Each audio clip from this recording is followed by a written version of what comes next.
ಈಗಾಗಲೇ 2 ವಿಧಾನದಲ್ಲಿ ಬದನೆಕಾಯಿಯ ಸಾಂಬಾರನ್ನ ಮಾಡೋದನ್ನ ನಾನು ತೋರಿಸಿದ್ದೇನೆ.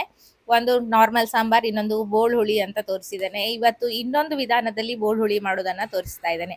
ನಮಸ್ಕಾರ, ನಾನು ಪವಿತ್ರ ಭಾಗವತ್. ಮಿಸೆಸ್ ಭಾಗವತ್ ಚಾನಲ್ಗೆ ನಿಮ್ಮೆಲ್ರಿಗೂ ಪ್ರೀತಿಯ ಸ್ವಾಗತ. ನಮ್ಮ ಉಡುಪಿ ಕಡೆ ಮಾಡುವಂತಹ ಬೋಳ್ ಹುಳಿ ಇದು ತುಂಬಾನೇ ರುಚಿಕರವಾಗಿರ್ತದೆ. ಇದನ್ನ ಮಾಡ್ಲಿಕ್ಕೆ ಒಂದು ದೊಡ್ಡ ಬದನೆಕಾಯಿಯನ್ನ ತಗೊಂಡಿದ್ದೇನೆ. ಗುಳ್ಳ ಬದನೆ ಇದು ಅರ್ಧ ಕೆಜಿ ಆಗೋಷ್ಟಿದೆ ಹತ್ತತ್ರ. ಇದರ ತೊಟ್ಟಿನ ಭಾಗವನ್ನ ತೆಗೆದು ಹಾಕಿ ದೊಡ್ಡ ದೊಡ್ಡ ಹೋಳುಗಳನ್ನ ಮಾಡ್ಕೊಳ್ತೇನೆ. ಈ ಗುಳ್ಳ ಬದನೆನೆ ಹಾಗೆ ನೋಡಿ, ತುಂಬಾ ಚೆನ್ನಾಗಿ ಒಳಗಡೆ ಕಾಂಡ ಇರ್ತದೆ. ಅದರದ್ದು ಬೀಜ ಬಲ್ತಿರ್ಬಾರ್ದು, ತುಂಬಾ ಬಲ್ತಿದ್ರೆ ಅಷ್ಟು ಚೆನ್ನಾಗಾಗೋದಿಲ್ಲ, ಎಳ್ತಾಗಿದ್ರೆ ಚೆನ್ನಾಗಾಗ್ತದೆ. ಆದ್ರೆ ಅಂಗಡಿಯಲ್ಲಿ ತಂದಾಗ ಸ್ವಲ್ಪ ಬಲ್ತಿರ್ತದೆ ಅದು. ಅಂದ್ರೆ ಅವರಿಗೆ ಕುಯ್ದಾಗ ಸ್ವಲ್ಪ ವೆಯ್ಟ್ ಬರ್ತದೆ ಅಂತ ಸ್ವಲ್ಪ ಬಲ್ತ ನಂತರನೇ ಕುಯ್ತಾರೆ. ನಾವು ಮನೇಲಾದ್ರೆ ತುಂಬಾ ಎಳ್ತಿರುವಾಗಲೇ ಕುಯ್ದು ಪದಾರ್ಥವನ್ನ ಮಾಡ್ಕೊಳ್ಬಹುದು. ಬದನೆಕಾಯಿಯನ್ನ ಈ ರೀತಿ ದೊಡ್ಡ ದೊಡ್ಡ ಹೋಳುಗಳನ್ನಾಗಿ ಮಾಡ್ಕೊಂಡಿದ್ದೇನೆ. ಹಾಗೆ ತೊಟ್ಟಿನ ಭಾಗವನ್ನು ಕೂಡ ಕಟ್ ಮಾಡಿ ಸೇರಿಸ್ಕೊಂಡಿದ್ದೇನೆ. ತೊಟ್ಟಿನಲ್ಲಿ ಅಮೃತ ಇರ್ತದೆ ಅಂತ ಹೇಳ್ತಾರೆ. ನಂಜನ್ನ ಕಡಿಮೆ ಮಾಡ್ಲಿಕ್ಕೆ ತೊಟ್ಟನ್ನ ಹಾಕೋದು ಹೆಲ್ಪ್ ಆಗುತ್ತದೆ ಅಂತ ಹೇಳ್ತಾರೆ. ಇಲ್ಲಿ ನೀರನ್ನ ಕಾಯಲಿಕ್ಕೆ ಇಟ್ಟಿದ್ದೇನೆ. ನೀರು ಚೆನ್ನಾಗಿ ಕುದೀತಾ ಇದೆ. ಲಿಂಬೆ ಹಣ್ಣಿನಷ್ಟು ದೊಡ್ಡ ಗಾತ್ರದಲ್ಲಿ ಹುಣಸೆ ಹಣ್ಣನ್ನು ತಗೊಂಡು ಬಿಸಿ ನೀರನ್ನ ಹಾಕಿ ನೆನೆಸಿ ಇಟ್ಕೊಂಡಿದ್ದೇನೆ. ಹಾಗೆ ಕುದಿಯುತ್ತಿರೋ ನೀರಿಗೆ ಸ್ವಲ್ಪ ಅರಿಶಿಣವನ್ನ ಹಾಕಿದ್ದೇನೆ. ಹಾಗೆ 2 ದೊಡ್ಡ ತುಂಡು ಬೆಲ್ಲವನ್ನ ಹಾಕೊಂಡಿದ್ದೇನೆ.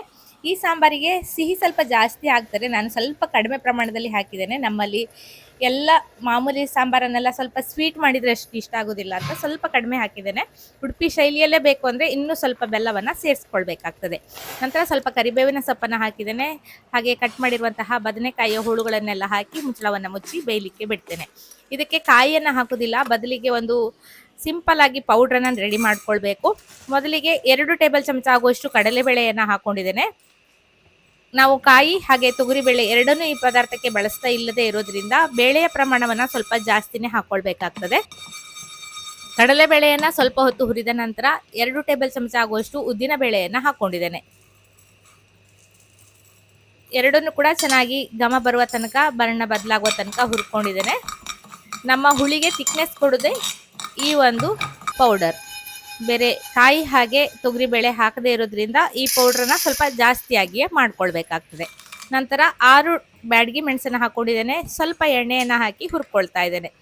ಬ್ಯಾಡಗಿ ಮೆಣಸಿಗೆ ಎಣ್ಣೆಯನ್ನು ಹಾಕಿ ಹುರಿಬೇಕಾಗಿರೋದ್ರಿಂದ ಬೇಳೆಯನ್ನು ಮೊದಲಿಗೆ ಎಣ್ಣೆಯನ್ನು ಹಾಕದೆ ಹಾಗೆ ಡ್ರೈ ರೋಸ್ಟನ್ನು ಮಾಡಿ ಎತ್ತಿಟ್ಕೊಂಡಿದ್ದೇನೆ. ಇಲ್ಲಿ ಮೆಣಸು ಕೂಡ ಚೆನ್ನಾಗಿ ಉಬ್ಬಿ ಉಬ್ಬಿ ಬಂದಿದೆ, ಗರಿ ಗರಿ ಆಗಿದೆ. ಇದನ್ನು ಕೂಡ ಬೇಳೆಯ ಜೊತೆಗೆ ತೆಗೆದಿಟ್ಕೊಳ್ತೇನೆ.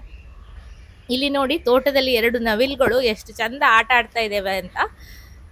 ಒಂದನ್ನೊಂದು ಈ ರೀತಿ ಅಟ್ಟಿಸ್ಕೊಂಡು ಹೋಗ್ತಾ ಇದೆ. ಒಂದು ಬರ್ತಾ ಇದ್ದ ಹಾಗೆ ಮತ್ತೊಂದು ಆ ಕಡೆಗೆ ಈ ಕಡೆಗೆ ಇದೇ ರೀತಿ ಅಡಿಕೆ ಮರಕ್ಕೆ ಸುತ್ತ ಹಾಕ್ತಾ ತುಂಬಾ ಹೊತ್ತು ಆಟ ಆಡ್ತಾ ಇದ್ವು.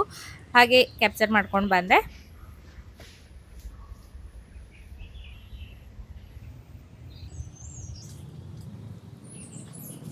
ಇಲ್ಲಿ ಹುರಿದಿಟ್ಟಿರುವಂತಹ ಮೆಣಸು ಹಾಗೆ ಬೇಳೆ ಎಲ್ಲ ತಣ್ಣಗಾಗಿದೆ. ಮೊದಲಿಗೆ ಮೆಣಸನ್ನ ಸಾಧ್ಯವಾದಷ್ಟು ನುಣ್ಣಗೆ ಪೌಡ್ರನ್ನ ಮಾಡಿಕೊಂಡು ನಂತರ ಬೇಳೆ ಹುರಿದಿದೆಯಲ್ಲ ಅದನ್ನ ಇದಕ್ಕೆ ಹಾಕೊಂಡು ಪೌಡ್ರನ್ನ ಮಾಡ್ಕೊಳ್ಬೇಕು. ಈ ರೀತಿ ಪೌಡ್ರನ್ನ ಮಾಡಿ ಇಟ್ಕೊಂಡ್ರೆ ದಿಢೀರಾಗಿ ಬದನೆಕಾಯಿಯ ಸಾಂಬಾರನ್ನ ಮಾಡ್ಕೊಳ್ಬಹುದು. ಈ ಬ್ಯಾಚುಲರ್ಸಿಗೆಲ್ಲ ಒಂದು ಒಳ್ಳೆಯ ರೆಸಿಪಿ ಇದು ಅಂತಾನೆ ಹೇಳ್ಬೋದು. ಮನೆಯಲ್ಲಿ ಈ ಪೌಡ್ರನ್ನ ಮಾಡಿಕೊಂಡು ತಗೊಂಡು ಹೋಗಿ ಇಟ್ಕೊಂಡ್ರೆ ಸುಲಭವಾಗಿ ಸಾಂಬಾರನ್ನ ಮಾಡ್ಕೊಳ್ಬೋದು. ನಂತರ ಮಿಕ್ಸಿ ಜಾರಲ್ಲಿ ಹಸಿಯಾಗಿರುವಂತಹ ಕೊತ್ತಂಬರಿ ಬೀಜ ಅಥವಾ ಧನಿಯಾ ಬೀಜವನ್ನು ಹಾಕಿದ್ದೇನೆ. 2 ಟೇಬಲ್ ಚಮಚ ಆಗುವಷ್ಟು. ಹಾಗೆ 1 ಟೇಬಲ್ ಚಮಚ ಆಗುವಷ್ಟು ಜೀರಿಗೆಯನ್ನು ಹಾಕೊಳ್ತಾ ಇದ್ದೇನೆ. ಎರಡನ್ನೂ ಹುರಿದಿಲ್ಲ, ಹಸಿಯಾಗಿ ಹಾಕ್ತಾ ಇರೋದು. ಇದನ್ನು ಕೂಡ ಸಾಧ್ಯವಾದಷ್ಟು ನುಣ್ಣಗೆ ಪೌಡ್ರನ್ನ ಮಾಡ್ಕೊಂಡಿದ್ದೇನೆ. ಇಷ್ಟೇ ಸಿಂಪಲ್ ಇದು, ಹಾಗಾಗಿ ಇದಕ್ಕೆ ಬೋಳ್ ಹುಳಿ ಅಂತ ಹೇಳೋದು. ಹಾಗೆ ಬದನೆಕಾಯಿಗೆ ಇಂಗು ಕೂಡ ಚೆನ್ನಾಗಿ ಬೀಳಬೇಕು. ಕಡಲೆ ಗಾತ್ರದಷ್ಟು ಇಂಗನ್ನ ನೀರಿನಲ್ಲಿ ನೆನೆಸಿ ಇಟ್ಕೊಂಡಿದ್ದೇನೆ. ಬದನೆಕಾಯಿ ಹೋಳುಗಳು ಸ್ವಲ್ಪ ಬೆಂದಿದೆ. ಈಗ ಇದಕ್ಕೆ ನೆನೆಸಿಟ್ಟಿರುವಂತಹ ಇಂಗಿನ ರಸವನ್ನ ಹಾಕೊಳ್ತಾ ಇದ್ದೇನೆ. ಬೇಗನೆ ಬೆಂದು ಬರ್ತದೆ ಬದನೆಕಾಯಿ, ಜಾಸ್ತಿ ಹೊತ್ತು ಬೇಕಾಗೋದಿಲ್ಲ. ಒಂದು ಕುದಿ ಬಂದರೆ ಹೋಳು ಮೆತ್ತಗಾಗಿ ಬಿಡ್ತದೆ. ಹಾಗಾಗಿ ಬೇಗ ಬೇಗನೆ ನಾವು ಈ ಎಲ್ಲ ಪೌಡ್ರನ್ನ ಮಸಾಲೆಯನ್ನೆಲ್ಲ ಹಾಕ್ಕೊಳ್ಬೇಕಾಗ್ತದೆ. ಮೊದಲಿಗೆ ಪುಡಿ ಮಾಡಿರುವಂತಹ ಮಸಾಲೆಯನ್ನು ಹಾಕ್ಕೊಂಡಿದ್ದೇನೆ. ಒಂದು ಹೇಳೋದನ್ನು ಮರೆತೆ, ಪುಡಿಯನ್ನು ಮಾಡುವಾಗ ಈ ಕಡಲೆಬೇಳೆ ಉದ್ದಿನ ಬೇಳೆಯನ್ನು ಹಾಕಿದ್ದನ್ನು ನುಣ್ಣಗೆ ಪೌಡ್ರನ್ನ ಮಾಡಿಬಿಡಿ. ಚಿಕ್ಕ ಚಿಕ್ಕ ಪೀಸ್ಗಳು ಉಳಿಬೇಕು, ಸ್ವಲ್ಪ ತರಿ ತರಿಯಾಗಿ ಬಾಯಿಗೆ ಸಿಗುವ ಹಾಗೆ ಪೌಡ್ರನ್ನ ಮಾಡ್ಕೊಳ್ಬೇಕು. ಪೌಡ್ರ್ ಹಾಕಿದ ನಂತರ ಚೆನ್ನಾಗಿ ಕುದಿ ಬರ್ತಾ ಇದೆ. ಆಲ್ಮೋಸ್ಟ್ ಹೋಳುಗಳು ಕೂಡ ಬೆಂದು ಬಂದಿದೆ. ಈಗ ಇದಕ್ಕೆ ಹುಣಸೆ ಹಣ್ಣಿನ ರಸವನ್ನು ಹಾಕಿದ್ದೇನೆ. ಹುಣಸೆ ಹಣ್ಣು ಕೂಡ ಹಾಗೆ ಸ್ವಲ್ಪ ಮುಂದೆ ಇರಬೇಕು. ಉಪ್ಪು, ಹುಳಿ, ಸಿಹಿ, ಖಾರ ಎಲ್ಲವೂ ಹದವಾಗಿ ಬೀಳಬೇಕು ಇದಕ್ಕೆ, ಆಗಲೇ ರುಚಿಯಾಗೋದು. ರುಚಿಗೆ ಬೇಕಾಗುವಷ್ಟು ಉಪ್ಪನ್ನು ಹಾಕಿ ಚೆನ್ನಾಗಿ ಕುದಿಲಿಕ್ಕೆ ಬಿಡ್ತೇನೆ. ಇದು ಕುದಿ ಬಂದ ಹಾಗೆ ದಪ್ಪ ಆಗ್ತಾ ಬರ್ತದೆ. ನೋಡ್ಬೋದು ಈಗ ಸ್ವಲ್ಪ ದಪ್ಪ ಆಗಿದೆ. ಹಾಗೆ ತಣ್ಣಗಾಗ್ತಾ ಹೋದ ಹಾಗೆ ಇನ್ನೂ ಕೂಡ ದಪ್ಪ ಆಗ್ತಾ ಬರ್ತದೆ. ನಂತರ ಕೊನೆಯಲ್ಲಿ ಮಾಡಿಟ್ಟಿರುವಂತಹ ಕೊತ್ತಂಬರಿ ಹಾಗೂ ಜೀರಿಗೆಯ ಪುಡಿಯನ್ನು ಹಾಕಿ ಚೆನ್ನಾಗಿ ಮಿಕ್ಸ್ ಮಾಡಿ ಒಂದೆರಡು ಕುದಿ ಬರಿಸಿದ್ರೆ ಸಾಕು. ಜಾಸ್ತಿ ಹೊತ್ತು ಕುದಿಸೋದು ಬೇಡ. ಚೆನ್ನಾಗಿ ಪರಿಮಳ ಕೊಡ್ತದೆ ಈ ರೀತಿ ಕೊನೆಯಲ್ಲಿ ಹಾಕಿ ಕುದಿಸೋದ್ರಿಂದ. ಈಗ ನೋಡಿ ಮತ್ತು ಕೂಡ ಸಾಂಬಾರ್ ದಪ್ಪ ಆಗ್ತಾ ಬಂದಿದೆ. ಕೆಳಗೆ ಇಳಿಸ್ಕೊಳ್ತಾ ಇದ್ದೇನೆ.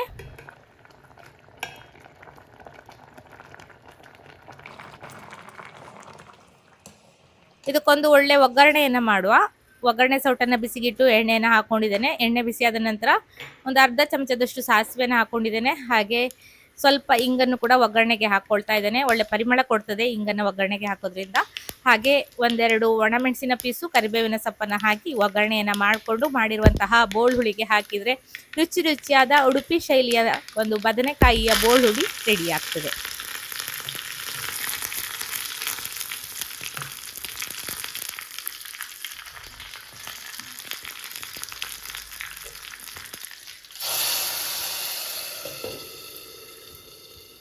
ಇವತ್ತಿನ ಈ ಬದನೆಕಾಯಿ ಬೋಳುಳ್ಳಿ ರೆಸಿಪಿ ನಿಮಗೆಲ್ಲ ಇಷ್ಟ ಆಗಿದ್ರೆ ಖಂಡಿತ ಒಂದು ಲೈಕ್ ಮಾಡಿ, ಶೇರ್ ಮಾಡಿ, ಅನಿಸಿಕೆನ ಕಮೆಂಟಲ್ಲಿ ತಿಳಿಸಿ. ಹಾಗೆ ಚಾನಲನ್ನು ಸಬ್ಸ್ಕ್ರೈಬ್ ಮಾಡಿಕೊಂಡು ಸಪೋರ್ಟ್ ಮಾಡಿ ಅಂತ ಕೇಳ್ಕೊಳ್ತೇನೆ. ಇನ್ನೂ ಹಲವಾರು ವಿಧಾನದಲ್ಲಿ ನಾವು ಬದನೆಕಾಯಿ ಸಾಂಬಾರನ್ನು ಮಾಡ್ತೇವೆ. ಆ ವಿಧಾನವನ್ನು ಕೂಡ ಮುಂಬರುವ ವಿಡಿಯೋಗಳಲ್ಲಿ ಶೇರ್ ಮಾಡ್ತೇನೆ. ಖಂಡಿತ ಚಾನಲನ್ನು ಸಬ್ಸ್ಕ್ರೈಬ್ ಮಾಡಿಕೊಂಡಿರಿ. ಹಾಗೆ ಇಷ್ಟ ಆದರೆ ವಿಡಿಯೋಗೊಂದು ಲೈಕ್ ಮಾಡಿ. ಹೀಗೆ ಹೊಸ ಹೊಸ ರೆಸಿಪಿಗಳೊಂದಿಗೆ ಬರ್ತಾ ಇರ್ತೇನೆ.